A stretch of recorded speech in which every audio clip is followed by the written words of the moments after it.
I work at a Montessori school, which is basically just a really small school with 3 to 4 very tiny classrooms for children. Where I work, the classrooms are on the lower level of a church, and my job is to clean them every night after the classes. It would only take me around 2 hours to clean all the rooms, but I work the closing shift at a nearby grocery store as well, so I wouldn't get to the school until around 10:30 most nights. Something you should also know is that the church shared a parking lot with an old people's home directly across from it. I will admit, a lot of weird and creepy things have happened at this school, but the weirdest had to be what happened just a couple weeks back. I had just finished cleaning the second room and was beginning to move all of my cleaning supplies to the third room. It was probably around 11:45 at this time, which meant that I was running a little bit behind, so I was trying to rush. As I crossed the hallway to the third room, I hear loud bells echoing throughout the church upstairs. Someone had rung the doorbell.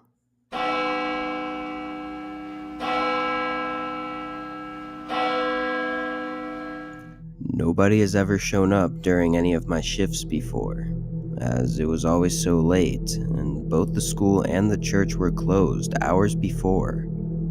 I was a little nervous, so I slowly made my way up the stairs and towards the door. It was one of those wooden doors with big tinted glass windows on it. Trying not to be seen, I looked around the corner to see who was outside. I saw an old woman, probably in her 70s or 80s, just standing right outside the door. I backed away before she could notice me. I decided to ignore it and figured she had just wandered off and one of the attendants at the old people's home would pick her up. I started my cleaning again, mopping the floors of the room, but only a few minutes later I heard banging echo through the halls. I jumped a little, then I stopped to listen. The banging stopped for a few seconds and was followed by the old lady yelling from outside. It was hard to make out what she was saying, so I made my way back upstairs, where I could hear clearly what she was calling out for. She was calling for someone named Abby. She was just repeating her name over and over. As I got closer to the door, the woman stopped. I looked around the corner and she wasn't outside the door anymore. It was a little bit unsettling, but I assured myself that someone probably came and got her after they heard her yelling. I turned around and began my way back, when out of the corner of my eye I see the old lady staring at me through the window right beside the stairs. She looked me in the eyes and yelled, "Abby, help me." Her eyes were wide open and her hair was long and gray. I immediately ran back downstairs and locked myself in one of the classrooms. I took my phone out and called the old people home next door, and I told them the situation, asking if maybe she'd wandered away from them. The lady on the line told me that everyone was there, and they would have noticed if anyone had left, as they're required to check out. She said that she would double check with security and to stay on the line just in case. While I waited, I heard banging on the window upstairs, and a few seconds later, the woman on the phone describes the old lady's features and asks if that was her. I said yes and mentioned that she keeps yelling for someone named Abby. There was a small moment of silence. "Ma'am?" I spoke softly back into the phone. She replied, warning me not to approach her and to find somewhere safe to stay until they could have someone come out and get her. Obviously, this just made me even more terrified. I stayed in the room, still listening to the repeated banging on the window from upstairs. Now, this building was pretty old, and I wasn't sure how long those windows would hold if she kept banging on them. Eventually, I heard some male voices from outside, and after what sounded like a struggle, they left. I sat there for a few minutes, just thinking about what had happened. Then I got up and finished cleaning the rooms. The whole situation felt pretty unreal, and knowing that the old lady is in the building across from me still makes me nervous. I never found out who Abby was, or why the lady was trying to get into the church, but I'm just glad I never opened the door.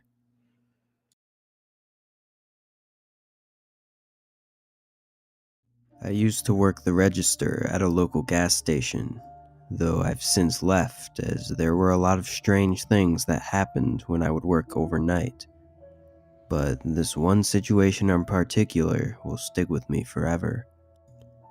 I only worked the night shift a few days a week, usually Friday and Saturday. My shifts were usually boring and honestly just a game of trying to stay awake. The only thing I really had to do was stock the shelves and occasionally help a customer. I would get a lot of drunk people or families on road trips, and sometimes even whole groups of friends. But for the most part, it was pretty quiet. On this night, it was around 2 a.m., and I hadn't had a customer in over an hour, so I was starting to doze off a little bit. The desk was around the corner from the entrance, and there was a bell on the door that rang when somebody walked in, so usually falling asleep wasn't too big of a deal. I woke up after a few minutes, hearing the bell ring, and a few seconds later, saw a customer walk in. He looked like a typical 30-year-old man that would come in for some beer or a snack. He walked around for a little bit, down every aisle, looking at everything.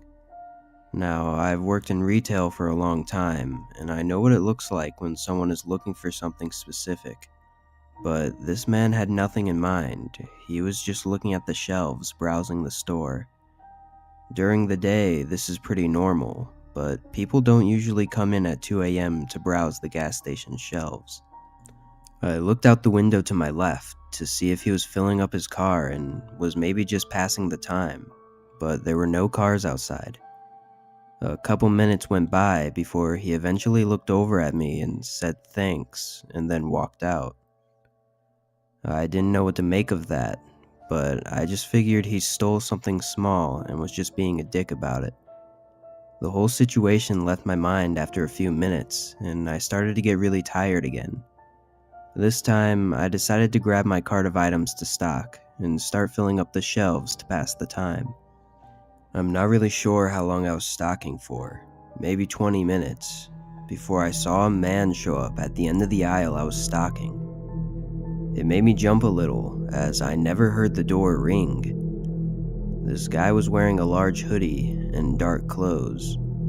I pretty much knew right away that something was very off.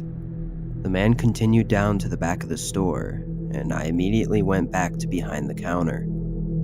I tried not to stare, but I noticed that as he walked down the aisles, he wasn't looking for anything. He was just browsing.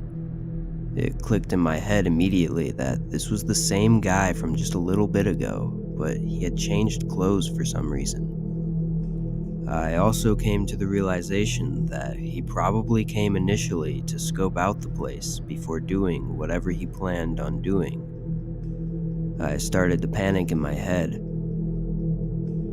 The man began to come down the aisle closest to the counter, and I could see something heavy in his front hoodie pocket. I made a split-second decision to try and prevent any further escalation, and I said, "Welcome back, sir. Need help finding anything?" He made eye contact with me, and I could tell he knew exactly what I was trying to do. He approached the counter, not saying a word, and brought his hand out of his pocket, revealing a small handgun. Then he grabbed a small pack of gum from beside the counter and placed it in front of me. He said, "Just this." Confused and in shock as to what was happening, I didn't even react for a few seconds before eventually scanning the gum nervously. Still holding the gun, he took out $1 from his jean pocket and threw it on the counter, then said thanks and walked out. I was in total shock, trying to wrap my head around what just happened. I ended up reporting the situation to the police and calling my manager, who didn't pick up. No updates ever came out of the situation, but it had me on edge for the last few months that I worked there. I'm still unsure of what really happened that night, or what the man's intentions were, but honestly, I'm glad I never found out.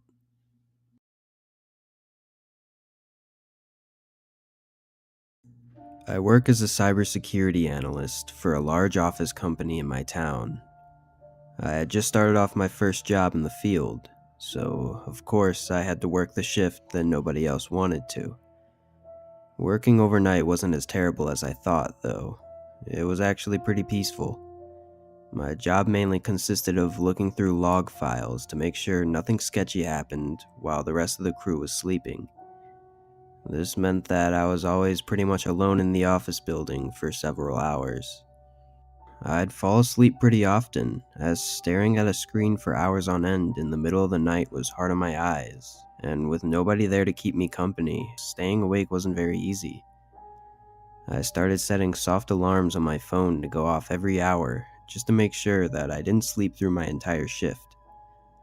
I had been working this job for about 4 months when this happened, and I actually still work there now.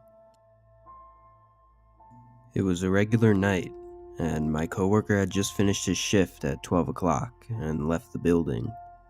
A couple minutes later, I got up and started the coffee machine, and then I walked down the main hallway to do a general check for anyone still in the building.